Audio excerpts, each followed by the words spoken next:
अरे भाई पीछे वाले जी पूछो भाई। राहत भाई, हर बार कुछ नया लेके आते हो, इस बार क्या नया लेके आ रहे हो, क्या पहचान लेके आ रहे हो, किसके लिए लेके आ रहे हो? ये फिल्म ही पहचान के बारे में है, इसका नाम ही आइडेंटिटी कार्ड है। और बेसिकली ये फिल्म जो है कश्मीर में बेस्ड है। कश्मीर का जो इतना कम्प्लेक्स इशू है उसके ऊपर ये फिल्म है, और काफ़ी सटायरिकल और ह्यूमरस वे में इसको ट्रीट किया गया है। ये फिल्म एक कश्मीर के एक आम आदमी की सफरिंग के बारे में है कि वहाँ पर बिना आइडेंटिटी कार्ड के, आपने शायद आप लोगों ने ऐसा सुना भी नहीं होगा कि बिना आइडेंटिटी कार्ड अगर आप घर से बाहर निकल जाओ और आपको कहीं भी रास्ते में पकड़ लिया गया तो आपको सस्पेक्ट समझ लिया जाएगा, आपको उठा लिया जाएगा। तो आपके पास आइडेंटिटी कार्ड होना चाहिए। तो ये कुछ ऐसे ही किरदारों की कहानी है जो बिना आइडेंटिटी कार्ड के या किसी सस्पेक्शन की वजह से पकड़े जाते हैं, और किस तरह से फिर जो है उनके साथ क्या हालात गुजरते हैं और किस तरह से उनकी ज़िंदगियाँ बदलती हैं जब वो मतलब पुलिस सेल के अंदर जाते हैं। क्योंकि नॉर्मली क्या होता है, हम ऐसे इश्यूज़ पे बात नहीं करना चाहते हैं। तो ये उसी तरह के कुछ कैरेक्टर्स हैं। जो टिया जो कैरेक्टर कर रही हैं, एक जर्नलिस्ट है दिल्ली की, वो दिल्ली से कश्मीर जाती है, उसको इन सब चीज़ों के बारे में पता भी नहीं है। और कश्मीर में फुरकान जो वहाँ पर फुरकान कैरेक्टर प्ले कर रहे हैं, मतलब he is the lead in the film, Ajay Kumar का। वहाँ टिया का दोस्त है, वो कश्मीर में फेसबुक फ्रेंड है, वो भी साथ में है। और एक शोएब एक तीसरा कैरेक्टर है जो राजू एक्टर है, जो कि राजू जरगर का कैरेक्टर प्ले कर रहा है, कश्मीरी लड़के का, गाइड का। तो ये तीनों लोग पकड़े जाते हैं और कैसे एक कैजुअल आम जिंदगी जीने वाले लोगों की ज़िंदगी बदलती है पुलिस सेल के अंदर जाके, ये उस बारे में है। और इस फिल्म में कई सारे तो इसमें कई सारे इश्यूज़ हैं जिनको टच किया गया है। कश्मीर में 10,000 से ज़्यादा लड़के गायब हैं जिनका कोई रिकॉर्ड नहीं है किसी के पास, वो दिखाया गया है। किस तरह से जब किसी का बच्चा गायब हो जाता है तो उसके साथ क्या होता है, और कई सारी और चीज़ें हैं। और मेनली एक अच्छा मैसेज है फिल्म के अंदर, और एक पॉजिटिव मैसेज है, एक पॉजिटिविटी है, और उसके साथ साथ काफ़ी सारा ह्यूमर और सटायर है। राहत भाई, कहीं ना कहीं गवर्नमेंट को एक मैसेज नहीं दे रहे हैं आप, जो काम गवर्नमेंट को करना चाहिए वो आप फिल्म के जरिए ऑडियंस तक पहुँचा रहे हैं? नहीं, गवर्नमेंट देखिए अपने लेवल पे काम कर रही है, वो भी हमने फिल्म में दिखाया है। कहीं ना कहीं ऐसा नहीं कह सकते कि गवर्नमेंट ने काम नहीं किया। काफ़ी खूबसूरत बड़े अच्छे स्टेप्स लिए गए हैं पीस प्रोसेस के द्वारा, रिहैबिलिटेशन के द्वारा। तो रिहैबिलिटेशन का ही बेसिकली मैसेज है, किस तरह से आखिर में रिहैबिलिटेशन हुआ। फिल्म जो है 2008 से पहले का एक इंसिडेंट है, और जो एक रियल इंसिडेंट पे बेस्ड है। और फिर उसके बाद कैसे हालात बदले हैं, हालात बदलने के साथ साथ लोगों की सोच किस तरह से बदली है। और सिर्फ इसी बारे में ही फिल्म नहीं है, फिल्म ने वास्टली बहुत कुछ टच किया है। पहली बार ऐसा होगा कि कश्मीर की 1000 साल की हिस्ट्री टच होती है इसके अंदर। और इसके अलावा मतलब कई सारी चीज़ें हैं, सिर्फ आइडेंटिटी कार्ड की बात नहीं है, आइडियोलॉजिकल बातें भी हैं। एक जो कट्टरिज्म होता है और एक लिबरल सोच होती है, उन दोनों के बीच के डिफरेंसेस भी हैं। हालांकि हमने बड़ा ह्यूमर में ट्रीट किया है उन चीज़ों को, लेकिन वो कहीं ना कहीं एक मैसेज देते हैं हर जगह पे। अगर बात करूँ ओवरऑल प्रोडक्ट की, आपकी जो फिल्म की, कितना पावरफुल रहेगा फिल्म ऑडियंस के दिमाग में बैठने के लिए? देखिए, मैंने तो एज अ डायरेक्टर अपनी मेहनत की है, सारे एक्टर्स ने बहुत मेहनत की है।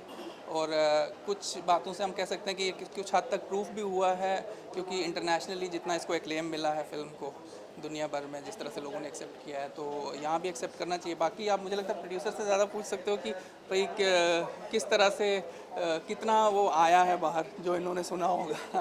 मैम, आपने ऐसा क्या देखा था फिल्म के अंदर, जब राहत भैया आपको नोमिनेशन दिया, किस तरह क्या देखा आपने फिल्म को रिलीज कर दिया? जी, सबसे पहले तो जब राहत जी से मेरी मुलाकात हुई और जब उन्होंने ये फिल्म के बारे में या ये स्क्रिप्ट नरेट किया उन्होंने, तो मैं बहुत ज़्यादा एक्साइटेड इसलिए हो गई क्योंकि मुझे भी कश्मीर के बारे में और कश्मीर के लोगों के बारे में कुछ बिल्कुल पता नहीं था।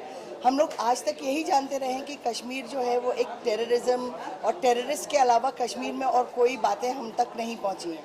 बट उसके अलावा वहाँ के लोगों में कितनी प्रॉब्लम्स हैं, वहाँ के आइडेंटिटी कार्ड की वजह से लोगों ने क्या क्या प्रॉब्लम फेस किए हैं, और ऐसे कई मुद्दे थे जो इन्होंने टच किया है स्क्रिप्ट में। तो उसकी वजह से मुझे लगा कि ये करना चाहिए, इसलिए ये फिल्म का बेस्ट पॉइंट आपको क्या पसंद है एज ए प्रोड्यूसर?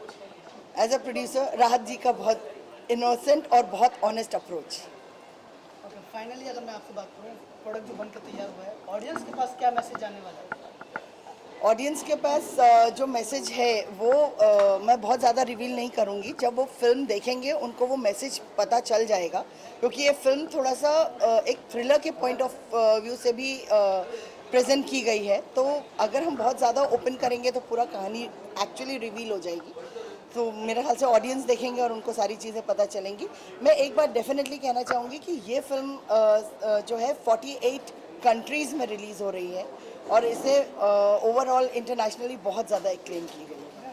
हिंदुस्तान की दूसरी जन्नत में ये शूट हुई है, डेफिनेटली खूबसूरत म्यूजिक भी होगा, कितना म्यूज़िक इस फिल्म में एक्चुअली बेसिकली मैं ये बोलूँगी कि म्यूज़िक फिल्म में नहीं है, लेकिन बहुत सारे लोग जो हैं वो सामने आए, उन्होंने डेडिकेट किया है अपने अपना गाना इस फिल्म को, और उसके फॉर्म में हमने एक एल्बम तैयार की है। जैसे शिवानी जी ने अपना एक गाना डेडिकेट किया, जब उन्होंने ये फिल्म देखी उनको इतना ज़्यादा पसंद आया कि उन्होंने अपना गाना एक डेडिकेट किया, सुर बैंड ने किया, सूर्यवीर ने किया, और फिर हमने एक प्रमोशनल गाना फिल्म में रखा है, एक प्रमोशनल सॉन्ग बेसिकली रखा है वीडियो, जो आमिर ने कंपोज किया है। काफ़ी मतलब इस तरीके से गाना है, मुझे लगता है कि ये गाना सुनने के बाद या इसके गाने सुनने के बाद लोग इससे काफ़ी कनेक्ट करेंगे। आप बताइए, आप कश्मीर से ही हैं तो इनसे आप पूछ सकते हो। मैं बेसिकली कश्मीर से हूँ, राहत भाई कश्मीर से हैं। आइडेंटिटी कार्ड एक ऐसी फिल्म है कि जो कश्मीर के लोगों को बहुत टच करेगी। बेसिकली क्या है कि आइडेंटिटी कार्ड आपके घर में ही जब कोई आपको आइडेंटिटी पूछता है तो बहुत बुरा लगता है। तो राहत भाई ने जब ये फ़िल्म का कंसेप्ट सुनाया और हम लोग सब लोगों ने सुना, तो हम लोगों को बहुत दिल से ये लगा कि ये फ़िल्म वाकई ही बननी चाहिए, क्योंकि कश्मीर में ऐसे बहुत सारे जो इश्यूज़ थे वो हुए हैं। और आइडेंटिटी कार्ड को लेकर कश्मीर में यह था कि कई बार हमारे साथ भी ऐसा होता था कि जैसे हम लोगों को कोई आइडेंटिटी पूछता था तो हमें बहुत फील होता था। तो अब यही है कि भाई आप ये फ़िल्म देखेंगे, आपको पता चलेगा कि कश्मीर में कैसे हालात रहे हैं, और इसी फिल्म में बहुत सारी चीज़ें हैं जो कश्मीर के साथ टच हैं। तो फिल्म तो बहुत बढ़िया है। अब यह है कि हम लोगों से यही कहेंगे, एक बार थिएटर में जाके ज़रूर इस फिल्म को देखिएगा, और उसके बाद कश्मीर के बारे में आपको पता चल जाएगा। राजवीर, फाइनली ऑडियंस से क्या कहना चाहिए फिल्म को लेकर?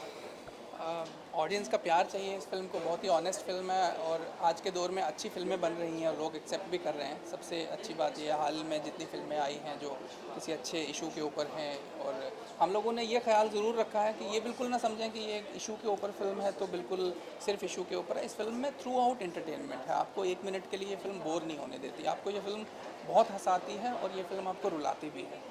तो इसमें वो सारे इंग्रेडिएंट्स हैं जो आप कमर्शियली अगर आप सोचते हैं कि भाई हम टिकट खरीद के फिल्म देखने जाएं तो क्यों जाएं, तो वो सारा जो मसाला तो नहीं कहूँगा, बड़ा चीप वर्ड हो जाता है, बट वो सारा कंटेंट आपको ज़रूर मिलेगा।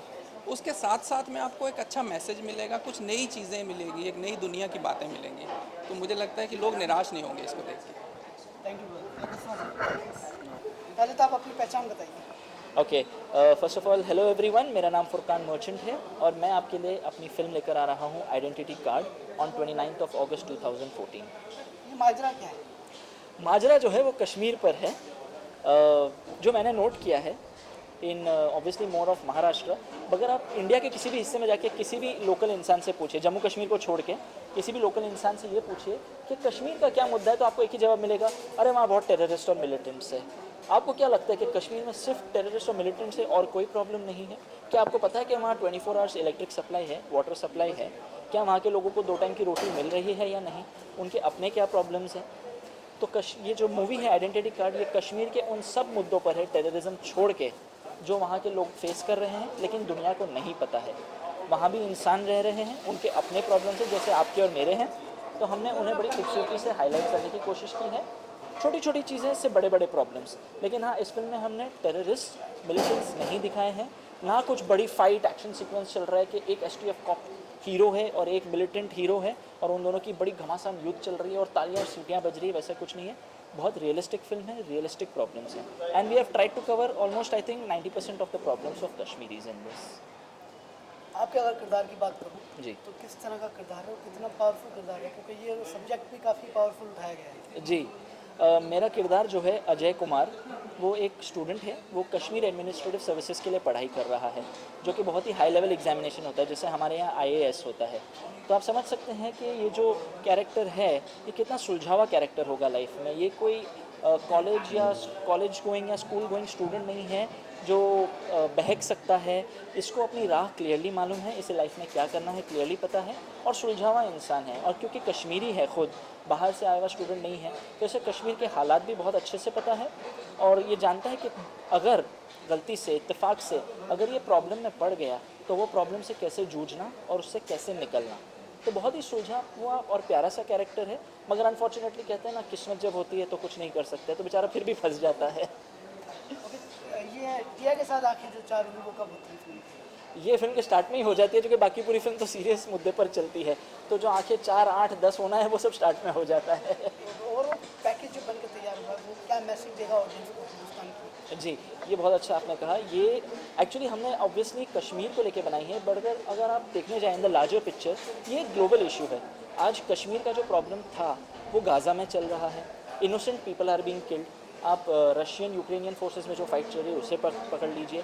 Overall around the entire globe conflict की पॉइंट हमेशा एक ही होती है, बस जगह अलग अलग होती है, इसलिए type of Wars, level of Wars अलग होती है, बट मुद्दा मोर और लेस एक ही होता है। तो हमने कश्मीर को पकड़ के एक बहुत ही बड़ा ग्लोबल इशू हैंडल किया है, लेकिन कश्मीर पॉइंट ऑफ व्यू से हैंडल किया है। एंड मुझे नहीं लगता है कि दुनिया में शायद कोई भी इंसान इस पोजीशन में है जो एकदम ही क्लियर कट 100% आपको बताए कि कश्मीर का या for that matter any conflict prone area का ये प्रॉब्लम है और ये सोल्यूशन है। तो हमने अपनी तरफ से ये करने की कोशिश की है कि हमने जितने प्रॉब्लम्स थे उन्हें टच किया है एंड लोगों तक लाने की कोशिश की है कि प्लीज़ देखिए ये प्रॉब्लम्स हैं एंड अपनी तरफ से सुझाव करने की कोशिश कीजिए, एज अ गुड नेशनल एक सोल्यूशन दीजिए ताकि कंट्री बेटर हो, कश्मीर के हालात बेटर हो। हम कश्मीर को इंडिया का क्राउन मानते हैं, इंडिया का ताज मानते हैं, और अपने ही ताज को हम ख़राब करके बैठे हैं, क्या मतलब बनता है? तो प्लीज़ अपनी तरफ से देखिए, हमने सोल्यूशन नहीं दिया है, हमने एक आई ओपनर फिल्म बनाई है। सोल्यूशंस जनता खुद सोचेगी, क्योंकि हमारे पास बहुत ही इंटेलिजेंट जनता है जो इंटेलिजेंट एंड वर्ल्ड सिनेमा देख रही है। Please watch the film, understand the problems and please try to find the solution for the beautiful state of Kashmir.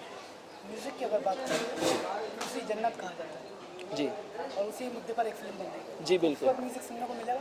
बिल्कुल मिलेगा। इनफैक्ट आज ही हम म्यूज़िक लॉन्च भी करने वाले हैं एंड जैसे कि मैंने कहा, म्यूज़िक में जो हमारा मेन सॉन्ग है, जिसे आप थीम सॉन्ग कह सकते हैं, वो भी इसी पर है, लिव एंड लेट लिव। गाने का नाम ही है जीने दो। गाने की लाइंस कुछ इस प्रकार है कि ताकत की लड़ाई लड़नी है तुम लड़ लो, ये जन्नत है जिनकी उनको तो जीने दो, जीने दो, जीने दो। यानी जो वहाँ रह रहे हैं, जिनकी ये जन्नत है, प्लीज़ उनको वहाँ सुकून और चैन से और अमन से जीने दो। उनकी लाइफ अपने ईगोज़ के लिए या अपने मुद्दों के लिए बदतर मत बनाओ।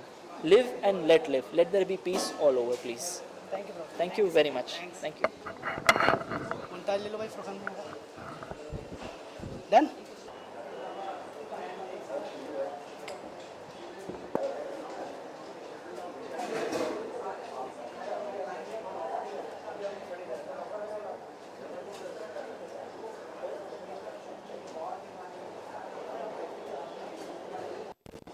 भाई बताइए क्या किरदार है? मेरा किरदार एक लोकल कश्मीरी लड़के का है जिसका नाम है राजू ज़फ़र। कश्मीर का रहने वाला है और बहुत आप कह सकते हैं कि कम पढ़ा लिखा है। 25 साल का है और 8वीं क्लास में पढ़ता है, वो 8th स्टैंडर्ड में पढ़ता है और बहुत इंटरेस्टिंग कैरेक्टर है, बहुत फ़नी कैरेक्टर है और बहुत आउटडेटेड पर्सनैलिटी है, ऐसा कह सकते हैं। आप देखेंगे तो मुझे लगता है कि बहुत इंजॉय करेंगे उस कैरेक्टर को। फिल्म की अगर बात करूँ तो एक बहुत ही सीरियस मुद्दे को ओपन किया है, तो किस तरह का आपको फिल्म बनकर तैयार हुआ? देखिए बहुत सीरियस मुद्दा तो है ही, ये इंटरनेशनल इशू है कश्मीर का इशू। इस पे हम मजाक तो बना नहीं सकते बिना रिसर्च के, तो रिसर्च करने के बाद हमने फ़िल्म बनाई है। और जितनी भी हमारी फ़िल्म की कैरेक्टराइजेशन है, 5-6 कैरेक्टर जितने भी आप इसमें देखेंगे, जितने भी मेन कैरेक्टर हैं, सौरभ जी हैं, काला जी हैं, विपिन जी, टिया, फुरकान और मेरा कैरेक्टर है, तो ये सारे कैरेक्टर रियल कैरेक्टर से बेस्ड हैं। जो जम्मू कश्मीर के रियल कॉप्स थे या रियल कैरेक्टर्स थे, उनसे बेस्ड होकर ये फिल्म, उनसे इंस्पायर्ड होकर ये फ़िल्म बनाई है। कैरेक्टर कहीं भी इमेजिनेशन वाले कैरेक्टर नहीं है, तो मुझे ऐसा लगता है कि कैरेक्टराइजेशन पे कोई चैलेंज नहीं होगा। कैरेक्टर सबको बहुत अच्छे लगेंगे, फ़नी कैरेक्टर भी हैं और ऐसा भी नहीं है कि कश्मीर के ऊपर बेस्ड है तो सिर्फ डार्क फिल्म है, इंटेंस फिल्म है, आप बहुत बोर होने वाले हैं, 2 घंटे तक सर पकने वाला है आपका, ऐसा बिल्कुल नहीं। बहुत लाइट हार्टेड फिल्म है, बहुत इंजॉय करेंगे आप फिल्म को। आपको बहुत सारे इश्यूज़ के बारे में पता चलेगा जो कश्मीर में ऐसे हैं जो किसी फिल्म में दिखाए नहीं होंगे। तो हमने कोशिश की है कि इशू को टच करें। वो सिर्फ आतंकवाद आतंकवादियों को या टेररिस्ट जो मिलिटेंट्स हैं उनको लेकर इश्यूज़ नहीं हैं। ये इश्यूज़ इंसानों के इशू हैं, जो कॉमन मैन कश्मीर के जो मैंगो पीपल हैं वो किस तरह से सफ़र करते हैं उसको लेकर फिल्म बनाई है। और पूरी तरह से फुल ऑन इंटरटेनमेंट पैकेज है। और लेकिन मैं आपको ये बता दूं कि इंटरटेनमेंट के साथ साथ इंटरटेनमेंट तो एक पार्ट है, जैसे कि आपकी लाइफ में बहुत प्रॉब्लम्स चलती हैं, आपकी अपनी ज़िंदगी में आप देखेंगे तो बहुत प्रॉब्लम होती हैं, लेकिन हंसी मजाक तो चलता ही रहता है फिर भी लाइफ में। तो ऐसा नहीं कि प्रॉब्लम है तो ज़िंदगी में कभी हंसेंगे। तो फिल्म भी एक लाइफ है, हमारी जो आइडेंटिटी कार्ड है उसकी एक अपनी जर्नी है, उस जर्नी में हंसी मजाक होता रहता है। तो पूरी तरह से आप इंटरटेन भी होंगे और आपको बहुत अच्छा मैसेज मिलेगा फिल्म में। पूरी तरह से सेंसिबल फिल्म है, जितने भी इंटेलेक्चुअल सेंसिबल सिनेमा देखने वाले लोग हैं वो पक्का पसंद करेंगे इस फिल्म को इंशाल्लाह। और 29 अगस्त को रिलीज़ हो रही है। मैं विश करूँगा कि ज़्यादा से ज़्यादा लोग जाएँ और इस तरह की फिल्में जो एक्सपेरिमेंटल सिनेमा है उसको देखें। अगर म्यूज़िक की बात करूँ तो म्यूज़िक कितना देखिए, म्यूज़िक की बात बड़ी इंटरेस्टिंग बात पूछी आपने। म्यूज़िक इस फिल्म का वैसा म्यूज़िक नहीं है रेगुलर म्यूज़िक की। गाने हैं, पेड़ों के ऊपर नीचे होके हीरो हीरोइन गा रहे हैं, उनकी लिपसिंग हो रही है। बैकग्राउंड में कहीं कहीं गाने हैं। फिल्म के अंदर बहुत ज़्यादा गाने नहीं डाले हैं, लेकिन ऑडियो म्यूज़िक आप देखें या फिल्म के अंदर भी जो बैकग्राउंड में गाने हैं वो सारे ऑथेंटिक गाने हैं। जैसे कि मैं आपको बताऊं कि सैफ मलूक है उसमें। सैफ मलूक एक फ़ोक है, एक ऐसा गाना है जो पूरे इंडिया में ही नहीं पूरे एशिया में बहुत लोग पसंद करते हैं उसे। उसके बाद एक कश्मीरी गाना है छोटा सा इसमें। तो उसके बाद शिबानी कश्यप ने एक गाना गाया है इसमें। तो इस तरह से करके गाने हैं फिल्म में, लेकिन हमने कोशिश ऐसी नहीं कि गानों को डाला जाए फिल्म में ज़बरदस्ती, बिना सिचुएशन के गाने आए। गाने पूरे सिचुएशनल सॉन्ग्स हैं और आपको गाने सुनने में बहुत अच्छे लगेंगे। ऐसा नहीं कि सिर्फ नाचने के लिए गाने, सुनने के लिए अगर आप गाने पसंद करते हैं तो आपको गाने बहुत ज़्यादा अच्छे लगेंगे। Thank you sir. देख रहा हूँ कौन कौन से। जी, ये सेंटर कैमरा में पहले इंट्रोड्यूस करेंगे आप अपने आप को, फिर उसके बाद मैं सवाल करते जाऊँ। तुम सवाल करोगे तो मेरा तुमको देखना बहुत ज़रूरी है दोस्त। मैं कैमरे में, हाँ रोलिंग है। हेलो, मेरा नाम विपिन शर्मा है और मैं यहाँ पे बैठा हूँ आपके सामने। आइडेंटिटी कार्ड के बारे में बात करेंगे हम लोग। आइडेंटिटी कार्ड जानना चाहेंगे, कैसी आइडेंटिटी कार्ड होगी? पोस्टर में आप एक पुलिस वाले का किरदार, जहाँ तक मेरा नॉलेज दिख रहा है, तो कुछ अपने किरदार के बारे में कैसी होगी आइडेंटिटी कार्ड? यार मेरा पहले मैं फ़िल्म के बारे में थोड़ा बताने की कोशिश करता हूँ। फिल्म कश्मीर में सेट है, कहानी कश्मीर की है और जो मुद्दा है कश्मीर का उसके आसपास जो हो रहा है कश्मीर में उस सिचुएशन पे है। लेकिन हम लोगों ने फिल्म के थ्रू जो कहना चाहा है वो ये है कि इस पूरी प्रॉब्लम में, इस पूरे माहौल में एक इंसान की जगह क्या है, एक इंसान के साथ क्या हो रहा है। हमने किसी पॉलिटिक्स के बारे में बात नहीं कर रहे हैं, हम किसी रिलीजन के बारे में बात नहीं कर रहे हैं। हम सिंपल ये बात कर रहे हैं कि एक इंसान जो है वहाँ का इंसान है, जो मेरा मानना है कि हर जगह एक इंसान एक डिग्निटी के साथ रहना चाहता है। उस मुद्दे को हमने इस फिल्म में उठाया बेसिकली। पुलिस वाले हैं आप, तो क्या कुछ करते हुए दिखेंगे तो क्या आइडेंटिटी चेक करते हुए या क्या कुछ हो, क्या आप क्या? नहीं, मेरा कैरेक्टर किरदार ऐसा है जिसकी जिम्मेवारी है कि टेररिस्ट को ख़त्म किया जाए, टेररिस्ट को मारा जाए बेसिकली। और उस मारने में कई बाकी लोग भी मरते हैं। मेरे कैरेक्टर के सामने एक ऐसा कॉन्फ्लिक्ट आता है कि जो मैं कर रहा हूँ क्या वो जस्टिफाई है, कि अगर आपको 1000 लोगों की जान बचानी है और उसके लिए अगर 5 लोगों को मारना पड़ रहा है तो जो 5 लोगों की जान ले रहे हो आप, क्या वो जस्टिफाइड है? बेसिकली मेरे कैरेक्टर का ये कॉन्फ्लिक्ट है इस फिल्म में कि क्या वो ठीक है। प्रोटेस्ट के ऊपर ये फिल्म है, इसके अलावा हम इस फिल्म में एंटरटेनिंग फन भी देखने को मिलेगी? यार इसमें उस तरह का एंटरटेनमेंट तो नहीं है, एक जैसा मतलब इट्स नॉट ए कॉमेडी, वो तो है ही, पर इसमें हाँ कुछ लाइटर मोमेंट है सौरभ शुक्ला और ब्रिजेंद्र काला जी के बीच में। ऐसा कुछ हल्का फुल्का, एक इंसान है सब जगह, तो बहुत सारी टेंशन में भी कई बार छोटी छोटी बातें ऐसी होती हैं जो बहुत फ़नी होती हैं, तो वो सब माहौल भी है फिल्म में। लेकिन ऐसा कोई कॉमेडी नहीं है, तो ऐसा कोई इशू, कश्मीर का इशू बहुत बड़ा है, तो उसमें आप, जबकि मेरे को जब ये पहली बार मैंने स्क्रिप्ट पढ़ी थी तो मेरा पहला क्वेश्चन यही था कि यार ये कश्मीर के मुद्दे पे अगर हम फिल्म बना रहे हैं तो इसको लाइटली नहीं लिया जा सकता, इसको ऐसे एकदम से मतलब इस तरह से डील नहीं कर सकता। और मेरे लिए भी एक कनेक्शन है इस फिल्म से, क्योंकि मेरी बैकग्राउंड जो है, मेरी फैमिली की जो बैकग्राउंड है वो जम्मू कश्मीर से ही आते हैं। मेरी फैमिली जम्मू कश्मीर की है, पार्टीशन से पहले वो लोग इधर आए थे। और मेरे लिए तो बहुत इंटरेस्टिंग है। आइडेंटिटी मेरे लिए आइडेंटिटी शब्द मेरे लिए कुछ और मायने भी रखती है। जैसे कि फॉर एग्जांपल मेरी फैमिली में मेरे जो माता पिता हैं, उनके माता पिता कौन थे मुझे नहीं मालूम, और उनके माता पिता कौन थे वो भी मुझे नहीं मालूम। तो मेरे पास फैमिली का कोई हिस्ट्री नहीं है, मेरी पर्सनल फैमिली का, क्योंकि पता ही नहीं है किसी को। पार्टीशन के बाद वो बच्चे थे, जब मेरे माँ बाप दोनों बच्चे थे, पार्टीशन के बाद वो इधर आए, दोनों ने अपने माँ बाप को मरते हुए देखा अपनी आंखों के सामने, और दोनों को कुछ याद नहीं। बच्चे थे 8-8, 10-10 साल के थे। तो आइडेंटिटी एक तरह से मेरे लिए भी बहुत बड़ा सवाल रही है मेरी ज़िंदगी में। मैं काफ़ी घूमा हूँ, काफ़ी भटका हूँ। मैं NSD से हूँ, ग्रेजुएट करने के बाद मैंने एक्टिंग छोड़ दी। मैं 10-12 साल खूब भटका। वो मेरे भटकाव का मुझे अब कारण समझ में आता है कि कहीं ना कहीं मैं अपनी आइडेंटिटी ढूंढ रहा था, जो मुझे फाइनली एक्टिंग में मिली। तो तारे ज़मीन से मेरी फिर से शुरुआत हुई। तो ये पूरा जो आइडिया है आइडेंटिटी का, वो मेरे लिए खुद भी बहुत इंपॉर्टेंट है कि आपकी आइडेंटिटी क्या है। साथ ही बहुत बड़ी जिम्मेदारी भी होगी, बिकॉज आपके फैमिली भी कश्मीर से बिलोंग करते हैं और आप इस तरह की फिल्म भी कर रहे हैं, तो एक बड़ी जिम्मेदारी होगी आपके ऊपर।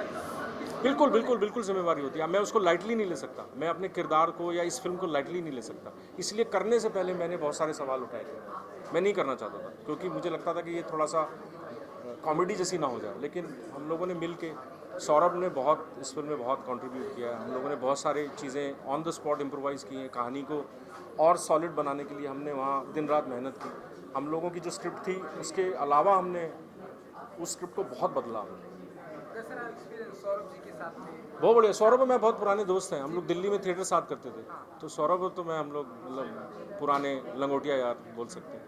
चलते थे एक आखिरी सवाल, गुलजार साहब का बर्थडे आ रहा है 18 अगस्त। हाँ। एक विश करेंगे आप अपनी तरफ से तो हमारे गुलजार साहब को मैं, एक छोटा सा विश। मतलब मैं गुलजार साहब को क्या विश करूँगा, इतने बड़े आदमी हैं यार वो। मैं क्या बोलूँगा उनको। उनके जन्मदिन में मैं ये बोल सकता हूँ कि सर आप लिखते रहो बस, और आप लिखते रहो, और आप उसको लिख के खुद सुनाते भी रहो। क्योंकि गुलजार साहब जब सुनाते हैं ना, तो ऐसा मन करता है कि अब दिन रात सब बंद हो जाए और ये चलता रहे, ये कभी ख़त्म ना हो। उनकी जो मिठास है आवाज़ में, और जिस तरह से वो बोलते हैं अपनी कविताओं को, वो तो जन्नत है यार। उससे ज़्यादा वो बिल्कुल ऐसा है जैसे शायद किसी इंसान को किसी मंदिर, मस्जिद या चर्च में जाके जो सुख मिलता है ना, कि मैं भगवान के सामने हूँ, बिल्कुल वैसा ही सुख जो है वो गुलजार साहब की पंक्तियों को सुनते हुए लगता है उनसे।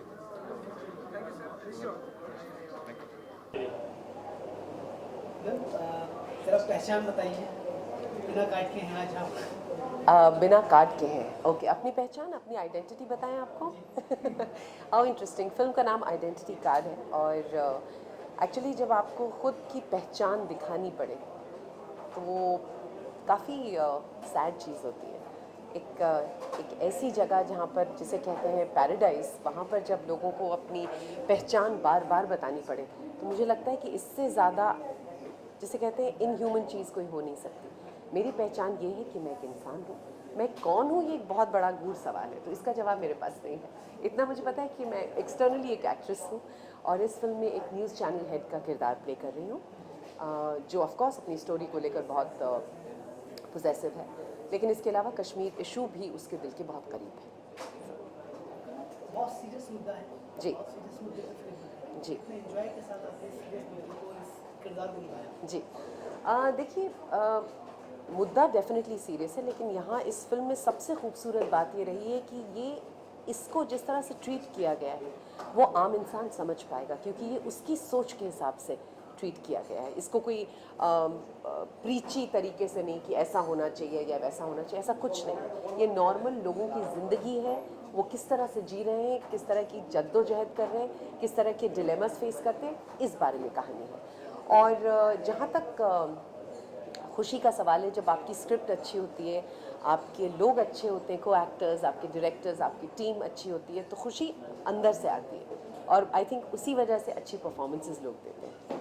पर्सनली आपने जगह को भी जिया होगा। जी। हिंदुस्तान की दूसरी जन्नत कहा जाता है। जी बिल्कुल। इसका मुद्दा है। जी। पर्सनली आपको कैसा लगता है? आई थिंक मेरे पास शब्द नहीं है, क्योंकि कुछ चीज़ें इतनी खूबसूरत होती हैं कि उन्हें आप शब्दों में बांध नहीं सकते। वो इतनी खूबसूरत होती हैं, they beyond words. So I would just say Kashmir is beyond paradise for me. मैं शूटिंग के दौरान की अगर बात करूँ, फिल्म का सबसे बेस्ट और वो किरदार और मुद्दा क्या होगा जिससे ऑडियंस अट्रैक्ट करेगा? देखिए, सबसे खूबसूरत बात इस फिल्म की है कि ईच एंड एवरी कैरेक्टर जो है वो अपने आप में मुकम्मल है। और हर कैरेक्टर एक दूसरे से जुड़ा हुआ है। तो अगर आप आइसोलेशन में पूछेंगे कि कौन सा किरदार अच्छा है तो मैं नहीं बता पाऊँगी, क्योंकि इतने दिग्गज एक्टर्स हैं इस फिल्म में। सब ने अपना अपना जो पार्ट है वो बहुत खूबसूरती से निभाया है, और each character will give you a separate perspective जिसे कहते हैं। तो आप फिल्म देखिए एंड आई एम श्योर कि आपको फिल्म बहुत पसंद आएगी। जी ये मुझसे सब पूछ रहे हैं कि मेरा और न्यूज़ का क्या ताल्लुक है। एक्चुअली मैंने अपने करियर की शुरुआत न्यूज़ चैनल से ही करी है। शायद इस वजह से मुझे लोग, और शायद मेरी पर्सनालिटी ऐसी है कि लोगों को लगता है कि मैं एक न्यूज़ चैनल हेड के लिए परफेक्ट हूँ।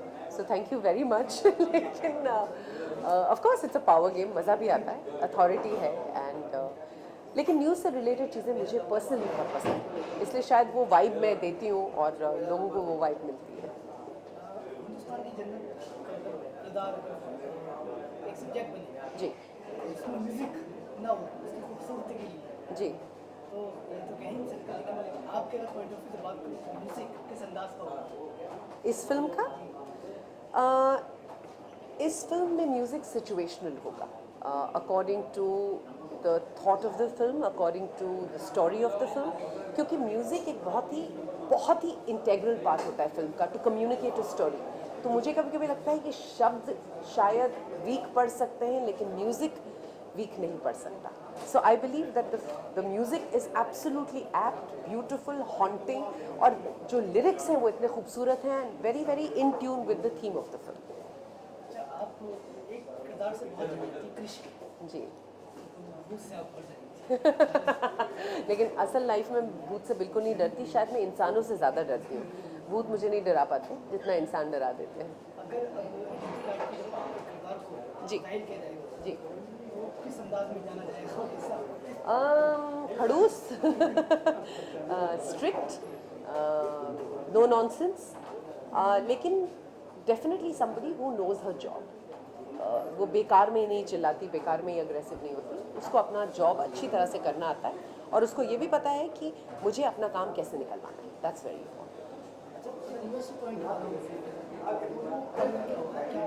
सॉरी,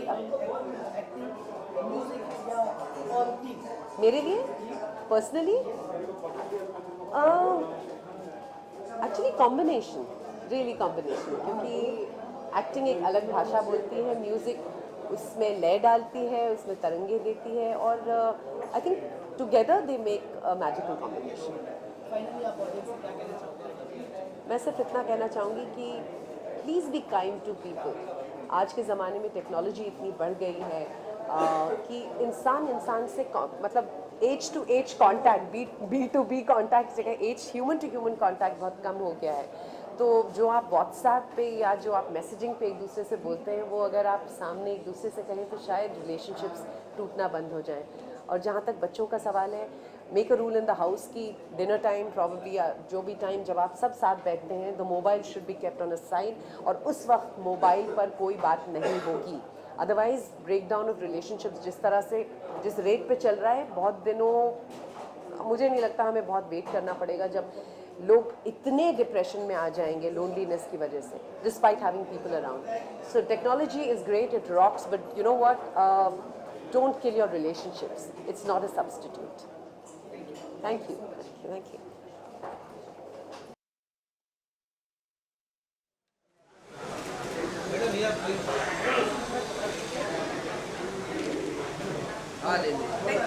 वेलकम से एक मिनट मुझे एक लाइव लेना अपना जी श्योर। डेफर्ड लाइव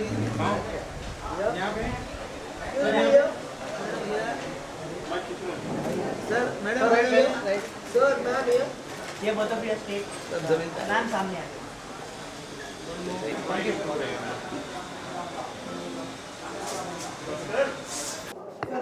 जी। पहले पहचान बताइए।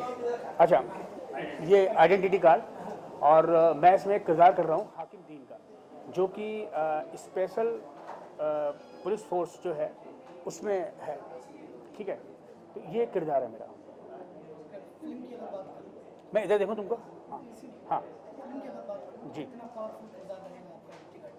यार इससे मुझे बहुत उम्मीद है, क्योंकि क्या एक तो ये पूरी फिल्म में मतलब अपने आप को, मैं अपने आप नहीं कहता, मतलब छाया हुआ है कैरेक्टर, सी सी बात, और बहुत एंटरटेनिंग है, मतलब दुखी नहीं है, मतलब ये मेरा कैरेक्टर अगर दुखी होगा तो उसमें मज़ा ही आएगा आपको ना, उस तरह का कैरेक्टर है ये। क्या है ना कि आइडेंटिटी कार्ड क्राइसिस सभी लोगों ने बताया होगा, अभी जिनसे मिले होंगे आप सबसे, है ना, कि एक आइडेंटिटी क्राइसिस के ऊपर बेस्ड फिल्म है, ठीक है, लेकिन इसके अंदर मेन प्रॉब्लम उनकी नहीं है जिनको उठा के लाया गया है, उनके साथ साथ उनकी भी है जिन्होंने उठा के अपने पास रखा हुआ है। उनके जीवन में क्या बीत रहा है, उनके साथ क्या दिक्कतें हैं, उनके जीवन की क्या प्रॉब्लम्स हैं, है ना। उनका भी मन करता है कि वो अपने परिवार के साथ जाके मिले, वो पता नहीं कहाँ के हैं, कहाँ गांव में रहते हैं और यहाँ नौकरी कर रहे हैं, है ना। तो उनको ये लगा रहता है हमेशा कि मतलब कि कब हम इस से निजात पाएँ और इसके बाद हम अपनी घर वापसी कर पाएँ। तो उसमें जो हल्का हल्का जो एक चुहलपन है, वो जो लाइट मूवमेंट्स हैं, वो बहुत आनंददायक है। आपने अपने किरदार को किस अंदाज में किया? मैंने अपने किरदार किस अंदाज में मतलब जिया है, मैंने वही जिया जो ब्रजेंद्र काला मतलब जिस तरह से अपने किरदार को जीता है, मैंने कोशिश किया कि मतलब कि उसको थोड़ा सा अगर अलग ही टोन में थोड़ा सा किया मैंने इसको। अब देखोगे तो प्लीज़ हाँ बिल्कुल इसमें आएगी। हाँ नहीं बिल्कुल यही उम्मीद रखे कि मतलब कि क्योंकि हैरान परेशान एक व्यक्ति जो कि अपनी नौकरी कर रहा है, लेकिन नौकरी के साथ साथ उसके दिल में ये है कि कब मतलब वो छुट्टी मिले उसे और वो कब मतलब यहाँ से निश्चिंत होकर के जाए, है ना। तो मज़ा आएगा आपको मतलब जी कश्मीर को ना। हाँ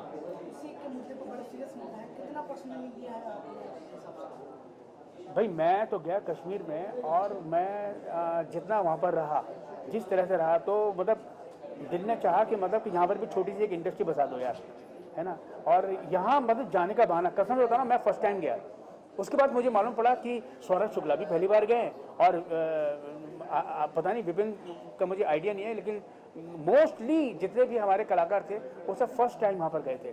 तो मुझे मतलब किसी भी तरह से ये नहीं हुआ कि अरे मैं इससे पहले नहीं आया, लेकिन जब आया तो ऐसा मन किया कि बार बार जाऊँ।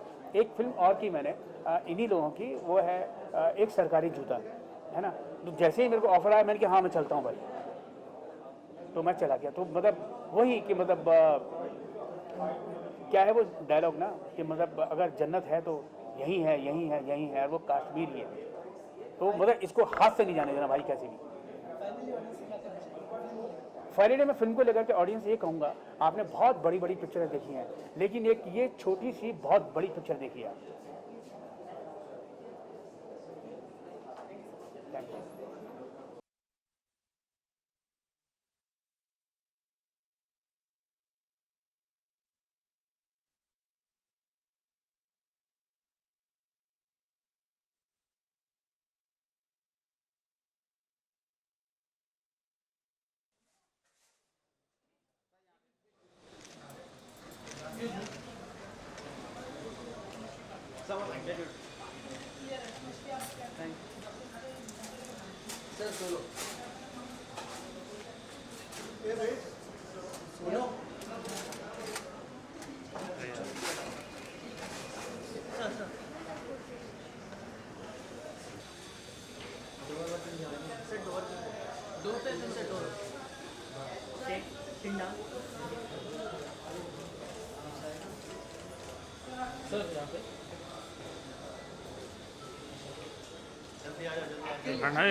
सर यहाँ पर योगेश भाई आ गए।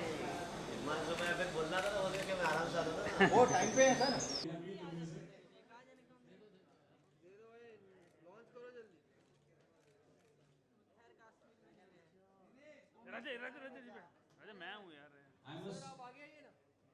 Masia Kazmi ji, she sang a special Kashmiri song for this movie. I think it's really, really nice of her. Can we have her on stage as well?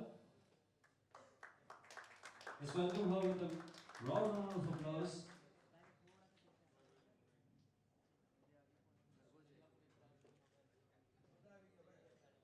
सुर बैंड का भी एक गाना है हमारे साथ। You have सुर, ये जो अनवीलिंग का pack right here. That's with me. All right. A big round of applause for the entire team at Identity Card. Big Lifeline. जोरदार तालियां हो जाए इनके लिए.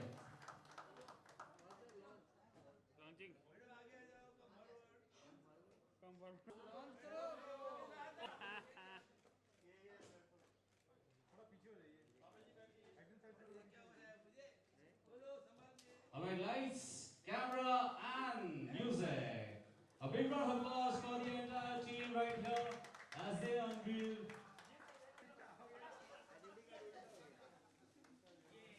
Whoa! जोरदार तालियां हो पूरी टीम के लिए. थोड़ा नीचे करिए. Yes.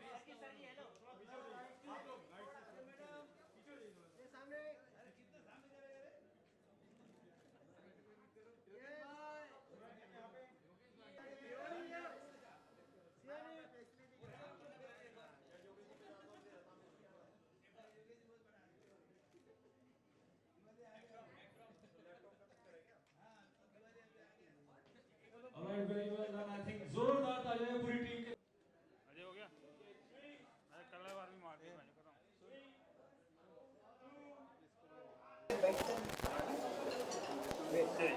तुमको ओपन करेगा चलिए सेट डोंट सेट हां डोंट सेट हां कहाँ देखना है सेंटर में? अच्छा शिवानी मैम सबसे पहले बताइए कि